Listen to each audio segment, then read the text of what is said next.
What's good, everyone? So, I'm going to get the spoiler warning out of the way right now. Should be pretty obvious since I'm talking about the movies, but we're going to be talking about A Quiet Place. Part 2 came out yesterday. I saw it in theaters, and there's some stuff to talk about. Now, there's so much topics I can cover, but I'm going to focus specifically on just the aliens. That's the only thing I want to focus on because a lot more questions were raised than answered by the second movie. And that's bad because there was a lot of questions answered as well. So first off, we now know that for certain they are aliens because you see on the TV in the beginning the explosion in, I believe it was Shanghai, where the first impact was. Second impact was right around where we find our main characters, and it's from a meteor from the sky. Massive meteor. So that means we've got aliens. Now, what wasn't answered was whether or not they were sent there on purpose, which that could lead to A Quiet Place being like a 30 movie series, but John Krasinski probably won't do that. I have to admit I was wrong because when it first came out, I guessed that the aliens were subterranean because they were all blind. But I guess it does that in space too. Now we also get some insight into the initial impact and what it was like and how it affected the population. So right off the bat, we know that the town got attacked. The police were helpless to stop it because they were so fast. Citizens, armed as they may be, helpless to stop it because of how fast and strong these things were. They can literally rip through cars with ease, tear down walls. They're incredible monsters to fight. But as we know, the Earth is a large place, so they obviously didn't get everywhere at once. We can see that from China. They saw the impact. There's probably knowledge of these killings happening, videos coming out. Who knows? They had to have known something about the presence of these aliens in some way. Impact hits the United States. Also, we don't know how many impacts there were. We only know about 2.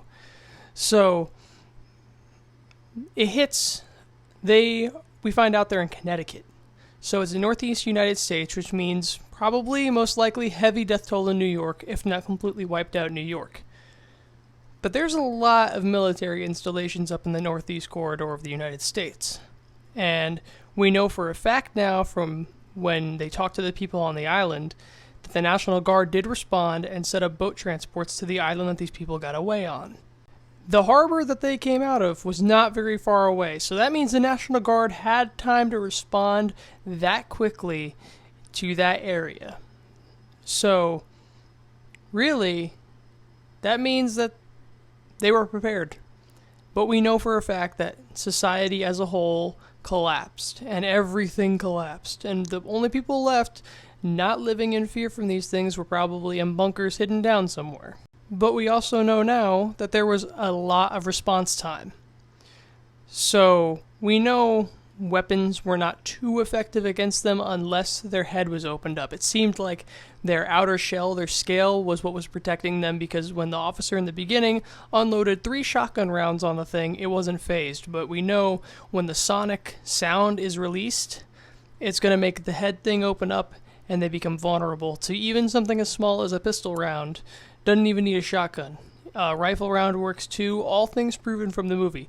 Once their weak spot is exposed, it's very weak. Even at the very end, a metal pole just gets stabbed into the head and it dies almost instantly. So, the knowledge of this sound and how to do that and the creation of this tool to completely wipe these things out was obviously not known. But something pointed out by CinemaSins in the first movie was it's a pretty obvious solution that a deaf monster isn't going to like a certain type of sound. Somebody should have figured that out by now.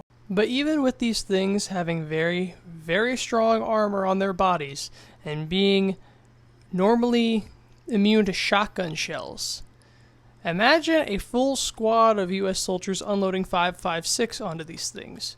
Possibly explosives, and that's the big thing, explosives.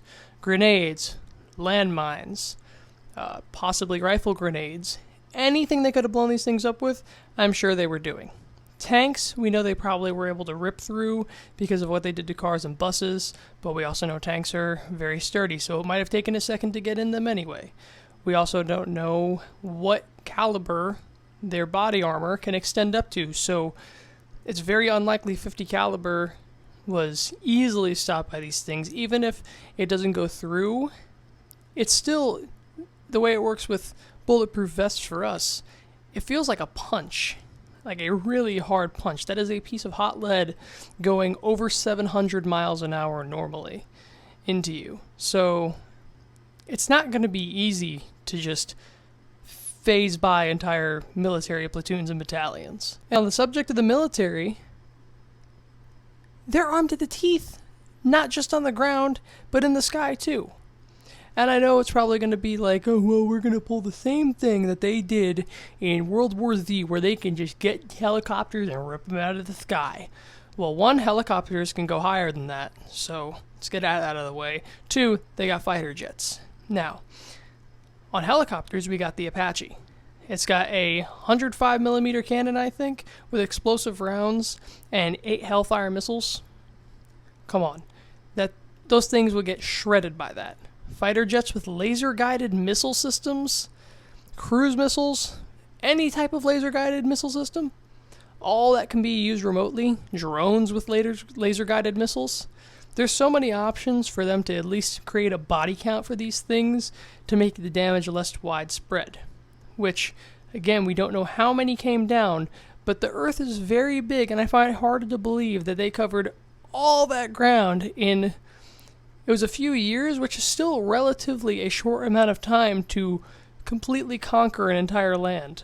And I'm not saying that it should have been easy to kill these things. It's obviously not. I'm saying more so the probability with the scenario given now that the entire world just collapses like that is slim to none. Especially now that we got a very, very important piece of information that made me angry. And that's that they cannot swim. Which is how those people survived on that little island. Which means every island nation, unaffected, has 0 of these things and could have been helping all along. No matter the size of their military. I know one went down in Shanghai, but does that mean one hit Japan? That means the entire island of Japan is unaffected. I'm assuming all those islands in the Pacific that are all scattered out with each other, unaffected. They could be helping people, they could be fighting. Australia, Papua New Guinea, Guyana, I don't want to say Singapore because I don't think it's... Yeah, Singapore's an island. Singapore, Sri Lanka, Madagascar. The list goes on. There's so many islands. Even England, especially England, because they are probably the most advanced of those island nations that I could name besides Japan. So, if none landed there, they're safe. We know that. So either that means that they got really unlucky like they did in the movie, or they impacted everywhere and we just saw the tip of the iceberg in the beginning of the movie. Basically, it kind of annoyed me once we started learning more about these things. And I don't want to be like CinemaSins because I feel like he nitpicks movies just a little bit too much. But come on, that's like major stuff right there. World collapse is not an easy thing to cause or do. But, I'd love to hear what you guys think. Comment down below. See you later.